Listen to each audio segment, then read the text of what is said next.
Lisa hummed softly as she folded laundry, her mind wandering to the errands she needed to run later that day. The gentle thud of the front door closing snapped her out of her reverie. Her 10-year-old son, Jacob, trudged into the living room, his backpack dragging behind him. "Hey, sweetie, how was school today?" Lisa asked, her voice bright and cheerful. Jacob shrugged, avoiding eye contact. "Fine, I guess." As he reached for the remote control, Lisa noticed something that made her heart skip a beat. Dark, mottled bruises peeked out from beneath the sleeve of Jacob's t-shirt. Her maternal instincts kicked into overdrive. "Jacob, honey, what happened to your arm?" she asked, trying to keep her voice calm and steady. The boy's eyes darted nervously around the room before settling on the floor. "Oh, that. It's nothing, Mom. Just a playground accident." Lisa's brow furrowed with concern. She gently rolled up Jacob's sleeve, revealing a pattern of bruises that looked anything but accidental. Her mind raced with possibilities, each more alarming than the last. "Are you sure that's all it was?" she probed gently, searching her son's face for any sign of the truth. Jacob nodded emphatically, pulling his arm away. "Yeah, Mom. Can I watch TV now?" Reluctantly, Lisa let the subject drop, but a seed of worry had been planted in her mind.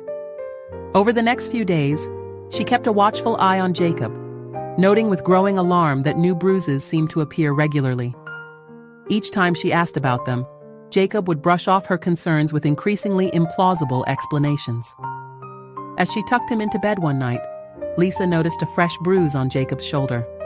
Her heart ached, seeing her once vibrant son become more withdrawn and evasive. She knew something was wrong, but pushing Jacob for answers only seemed to make him retreat further into himself. Lying awake that night, Lisa's mind whirled with possibilities. Was Jacob being bullied? Was something happening at school that he was afraid to talk about? The questions gnawed at her, but she knew she couldn't push too hard. She needed to approach this carefully, gathering information without making Jacob feel cornered or accused. The next morning, as she packed Jacob's lunch, Lisa made a decision. She would start paying closer attention to everything: Jacob's behavior, his interactions with friends, any changes in his routine. She'd talk to other parents, maybe even schedule a meeting with his teacher. Whatever was happening, Lisa was determined to get to the bottom of it. Her son's well-being depended on it. As days turned into weeks, Lisa's concern for Jacob grew exponentially. The once boisterous boy who regaled her with tales of recess adventures and classroom antics had become a shell of his former self. Jacob now spent most of his time after school holed up in his room, door firmly closed, emerging only for meals or when coaxed out by his worried mother. Lisa's attempts to engage Jacob in conversation were met with monosyllabic responses or shrugs. The sparkle in his eyes, once so bright and full of life, had dimmed to a dull glimmer. It was as if a heavy cloud had settled over their home, muting the joy and laughter that once filled its rooms. One particularly dreary Saturday afternoon, Lisa was folding laundry in the living room when she heard the front door open. Jacob's voice, hushed and urgent, drifted in from the entryway. Curious, Lisa set down the shirt she was folding and crept closer to the door, straining to hear. "We have to do what she says, Tommy," Jacob whispered, his voice trembling slightly. "If we don't—" Lisa's heart raced. Who was this Jacob was referring to? And what consequences awaited if they didn't comply? Before she could hear more, the floorboard beneath her foot creaked loudly, alerting the boys to her presence. "Mom!" Jacob exclaimed, his voice pitched unnaturally high. "We were just, talking about a video game." Tommy, Jacob's freckle-faced best friend, nodded vigorously in agreement, but Lisa couldn't help noticing the way his eyes darted nervously between her and Jacob. "That's nice, boys," Lisa said, forcing a smile. "Why don't you go play in Jacob's room? I'll bring up some snacks in a bit." As the boys scampered up the stairs, Lisa leaned against the wall, her mind reeling. The snippet of conversation she'd overheard only deepened the mystery surrounding Jacob's recent behavior. Who was this person exerting such control over her son and his friends? That night, after Jacob had gone to bed, Lisa sat at the kitchen table, a cold cup of tea forgotten before her. She pulled out a notebook and began jotting down everything she'd observed over the past few weeks: the bruises, Jacob's withdrawal, the hushed conversations, his reluctance to talk about school. As she connected the dots, a disturbing picture began to emerge. Something was happening at school, something that frightened Jacob enough to keep it secret. But what? And more importantly, who was behind it? Lisa's maternal instincts screamed at her to protect her child, but she knew she needed more information before she could act. With renewed determination, Lisa formulated a plan. She would reach out to other parents, subtly probing for any similar changes in their children's behavior. She'd volunteer more at the school, keeping a watchful eye on Jacob's interactions with his teachers and classmates. And most importantly, she'd continue to create a safe, loving environment at home, hoping that Jacob would feel secure enough to confide in her when he was ready. As she closed her notebook, Lisa made a solemn vow. Whatever was happening to her son, whoever was causing him such distress, she would get to the bottom of it.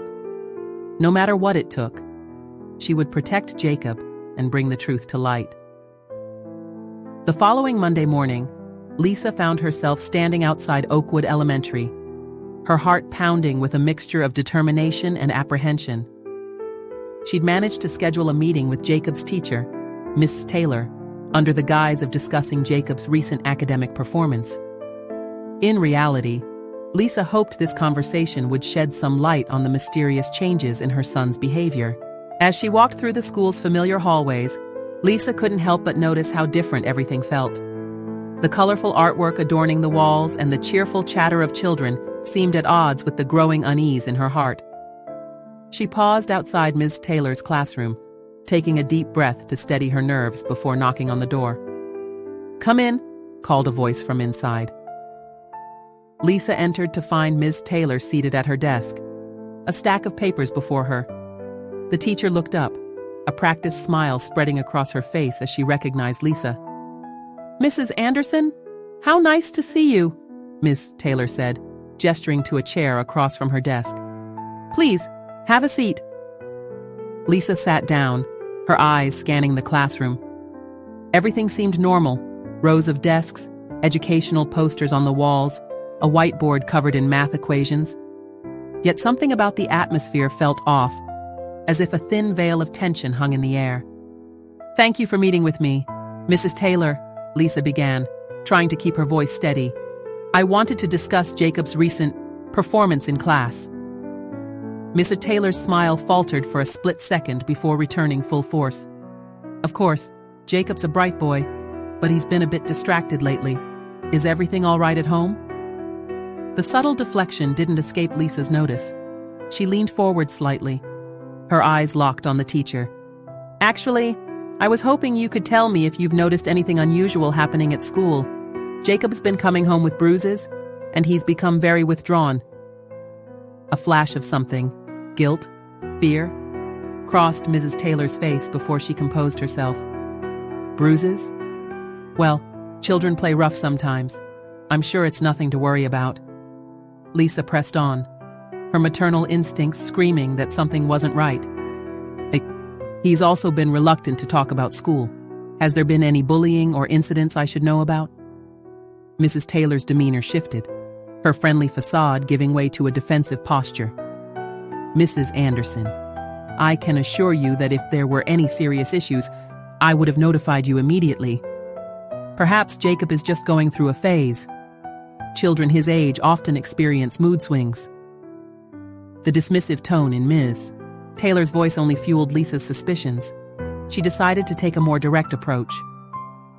"Jacob mentioned something about having to do what she says. Do you have any idea what that might be about?" For a moment, Ms. Taylor's composure cracked. Her eyes widened, and she seemed to pale slightly before quickly regaining control. "I'm sure I don't know what you're referring to, Mrs. Anderson. As I said, everything is fine here at school. Now, if you'll excuse me, I have a class to prepare for." As Lisa left the classroom, her mind was reeling. Miss Taylor's evasiveness and sudden change in demeanor only confirmed her worst fears. Something was definitely wrong, and the teacher was somehow involved. But what exactly was happening, and how deep did it go? Walking out of the school, Lisa felt a mix of frustration and renewed determination. She hadn't gotten the answers she'd hoped for, but her instincts told her she was on the right track. It was clear that she couldn't rely on the school to provide answers. If she wanted to uncover the truth and protect Jacob, she would have to dig deeper on her own. With each step away from the school, Lisa's resolve strengthened. She would leave no stone unturned in her quest to discover what was really going on behind the seemingly normal facade of Oakwood Elementary. Whatever secrets Ms. Taylor and possibly others were hiding, Lisa was determined to bring them to light, for Jacob's sake and for the safety of all the children at the school. In the days following her unsettling meeting with Mrs. Taylor, Lisa threw herself into her investigation with renewed vigor. She knew she couldn't rely on the school for answers, so she turned to the next best source of information: other parents. Lisa began casually reaching out to fellow parents during school pickups and after-school activities. At first, her inquiries were met with polite but non-committal responses. However, as she persisted, cracks began to appear in the veneer of normalcy that surrounded Oakwood Elementary. One afternoon, while waiting for Jacob's soccer practice to end, Lisa struck up a conversation with Sarah, whose daughter was in Jacob's class. As they chatted about the usual parental concerns, homework, screen time, after-school snacks, Lisa carefully steered the conversation towards their children's behavior. "Have you noticed anything different about Emily lately?" Lisa asked, trying to keep her tone casual. Sarah hesitated, her eyes darting around the field before settling back on Lisa. "It's funny you should ask," she said, lowering her voice. "Emily's been acting strange for weeks now. She's always been such a happy kid, but lately, she's been so quiet and jumpy." Lisa's heart raced. This was the first real confirmation that Jacob's change in behavior wasn't an isolated incident. "Jacob's been the same way," she confided. "Has Emily mentioned anything about school? Any problems with teachers or other students?" Sarah's brow furrowed. "Not exactly, but..." She trailed off, seeming to debate whether to continue. "The other day, I overheard her talking to a friend about some kind of secret activities during recess, something about Miss Taylor being in charge." The mention of Miss Taylor's name sent a chill down Lisa's spine. "Did you ask Emily about it?" Sarah shook her head. "When I tried, she clammed up completely, said it was nothing, just a game they were playing." "But Lisa..." Sarah leaned in closer, her voice barely above a whisper.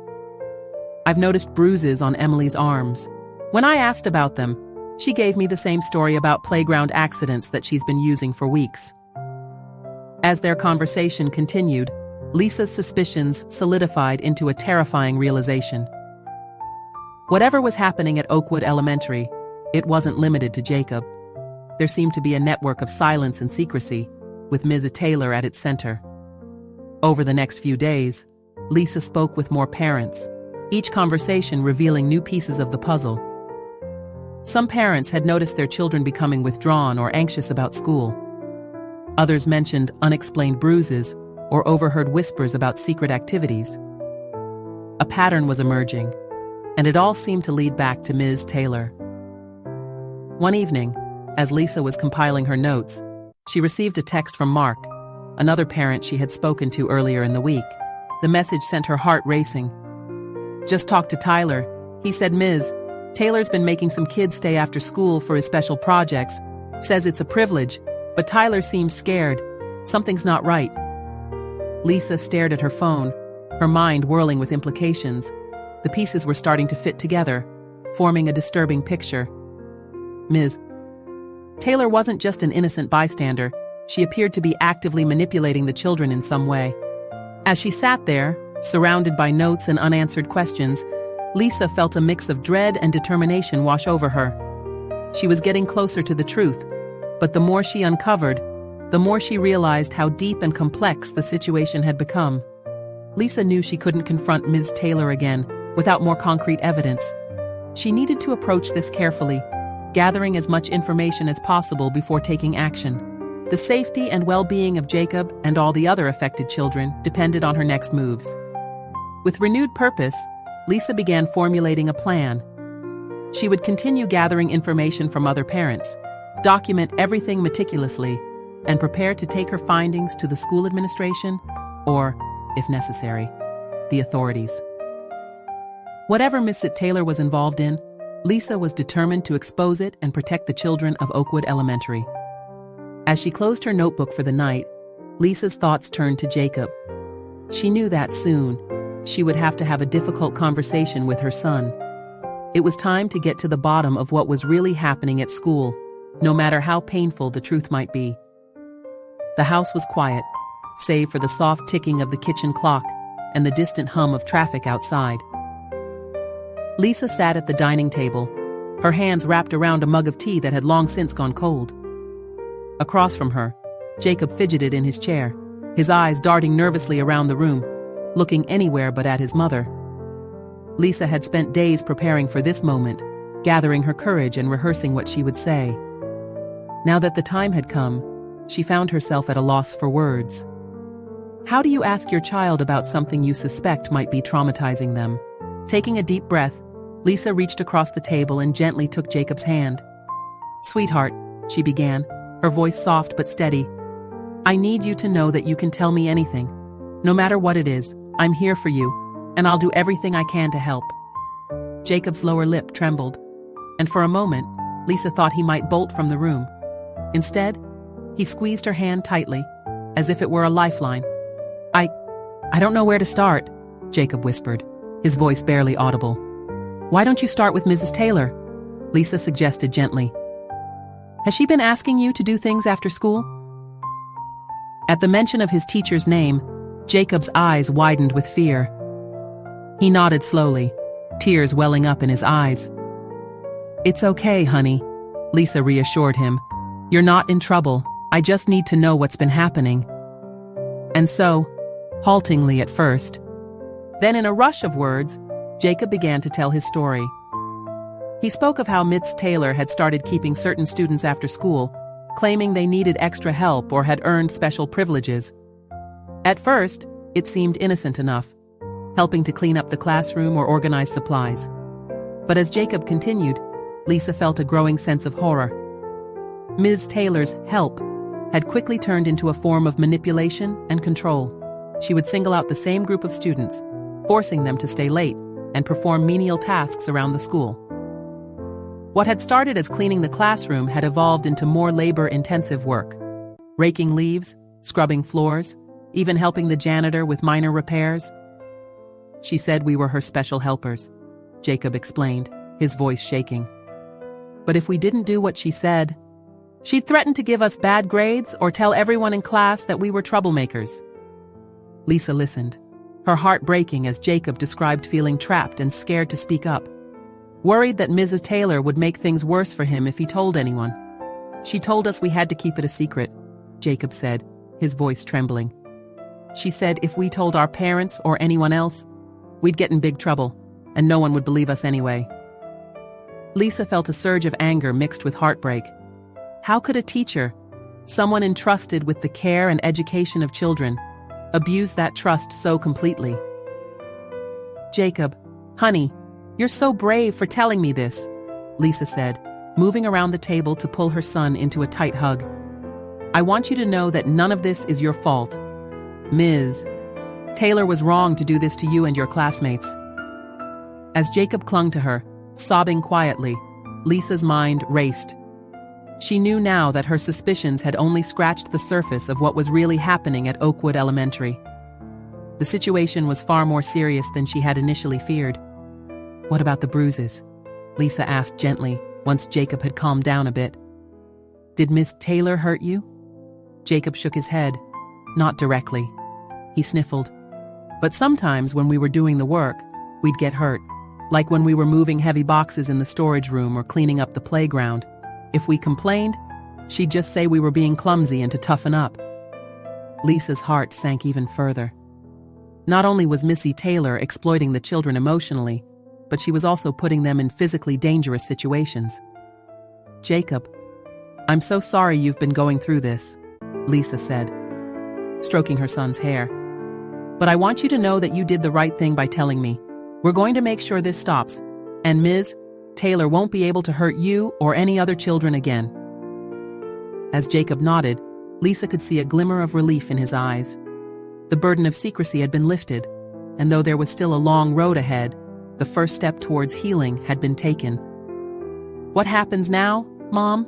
Jacob asked, his voice small but steadier than before. Lisa took a deep breath, considering her next steps carefully. "Now, we make sure this never happens again. We're going to talk to the school principal, and if necessary, we'll go to the police. But I promise you, Jacob, you won't have to face any of this alone. I'll be with you every step of the way." As she held her son close, Lisa knew that the conversation they'd just had was only the beginning. There would be difficult days ahead as they navigated the process of reporting Ms. Taylor's actions and dealing with the aftermath. But she was determined to see it through, not just for Jacob's sake, but for all the children who had suffered in silence. The truth had finally come to light, and with it, the opportunity to bring about real change at Oakwood Elementary. Lisa silently vowed to do whatever it took to ensure that no child would ever again have to endure what Jacob and his classmates had experienced. In the days following Jacob's confession, Lisa found herself at the center of a whirlwind of activity. Armed with the truth, she wasted no time in taking action. Her first step was to contact the parents she had spoken to earlier, sharing what she had learned and encouraging them to talk to their own children. The response was overwhelming. As more parents came forward with similar stories from their children, the full extent of Mrs. Taylor's scheme began to emerge.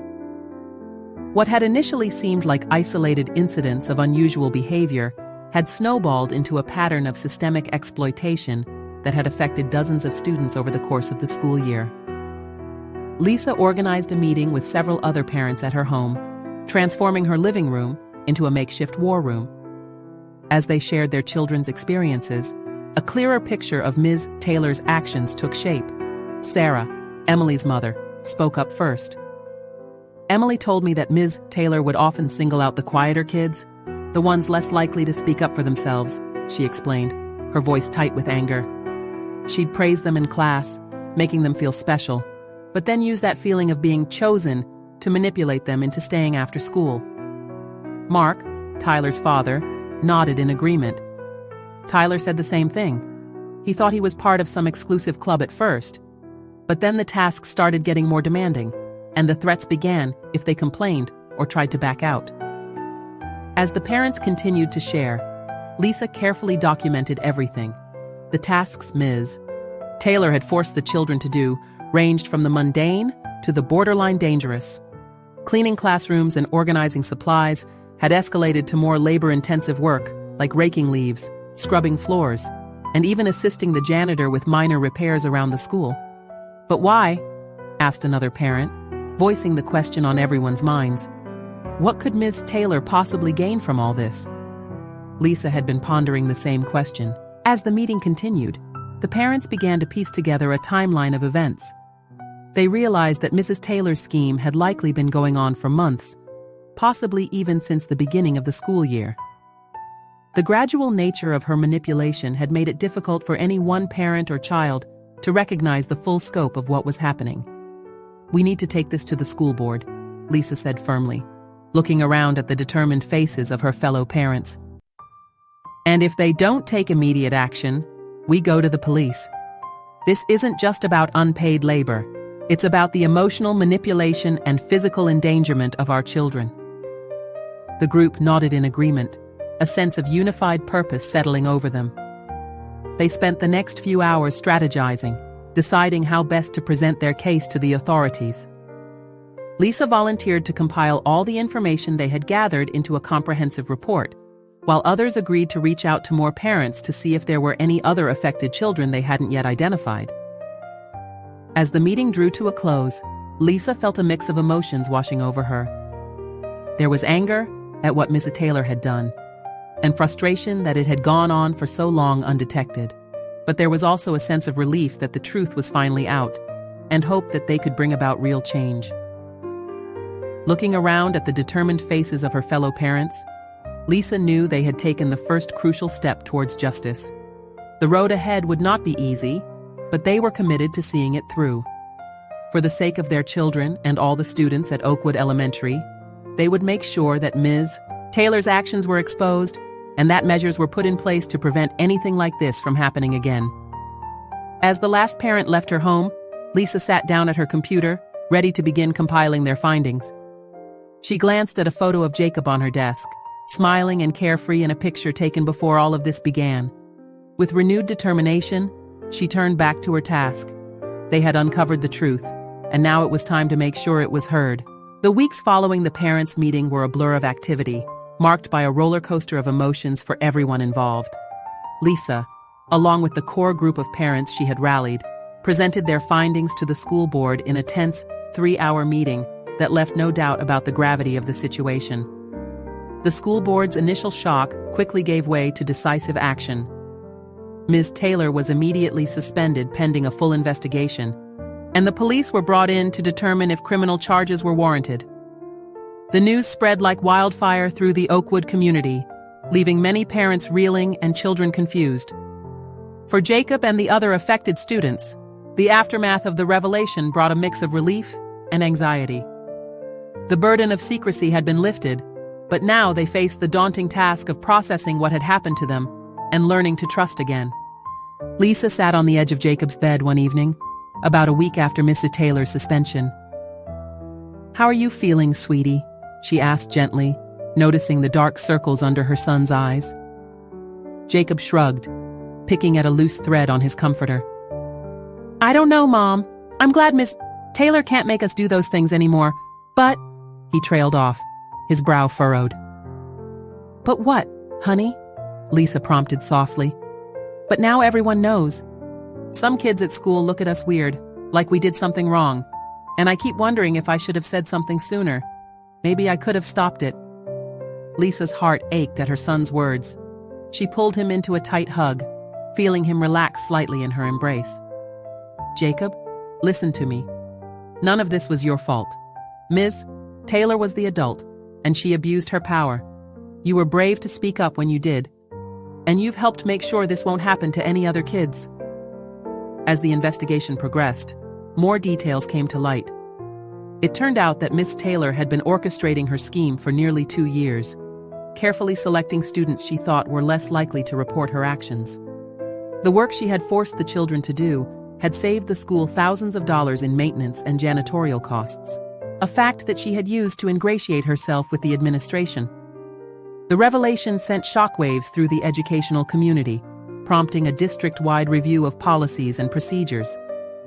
New guidelines were put in place to ensure better oversight of after-school activities, and an anonymous reporting system was established for students to safely report any concerns about staff behavior. For the affected students, the road to recovery was not an easy one. The school brought in child psychologists to provide counseling, helping the children process their experiences and begin to rebuild their sense of safety and trust. Support groups were formed, allowing the students to share their feelings with others who understood what they had been through. Lisa noticed gradual changes in Jacob as the weeks went by. The haunted look in his eyes began to fade, replaced by glimmers of his old, carefree self. He started talking more about school again, sharing stories about his friends and his new teacher, Mr. Anderson, who had taken over Mr. Taylor's class. One afternoon, as Lisa was helping Jacob with his homework, he looked up at her with a small smile. "Mom, I think I want to join the student council," he said, a hint of excitement in his voice. Lisa felt a surge of pride and hope. "That's wonderful, Jacob. What made you decide that?" Jacob's expression turned serious. "Well, after everything that happened, I realized how important it is for kids to have a voice. Maybe if I'm on the student council, I can help make sure nothing like this ever happens again." Tears pricked at Lisa's eyes as she hugged her son tightly. In that moment, she saw not just the trauma he had endured, but the strength and resilience he had found within himself. As the school year drew to a close, the Oakwood community was forever changed. Ms. Taylor had been formally charged and was awaiting trial, her teaching license revoked. The school had implemented a series of reforms, becoming a model for other districts in how to protect students and foster a safe learning environment. For Lisa and Jacob, the experience had forged a deeper bond between them. They had weathered a storm together, emerging stronger and more united. As they looked towards the future, they carried with them not just the memory of what they had endured, but the knowledge that they had the power to create positive change. The last day of school arrived, and as Lisa watched Jacob board the bus, chatting animatedly with his friends, she felt a profound sense of gratitude and hope. They had uncovered a dark truth, but in doing so, they had paved the way for a brighter, safer future for all the children of Oakwood Elementary. Disclaimer: this channel does not support or tolerate any form of discrimination, racism, prejudice, or violation of human rights. The stories presented here are original and created by the author with the aim of promoting reflection, awareness, and dialogue. All content is developed with respect for diversity and the dignity of all people.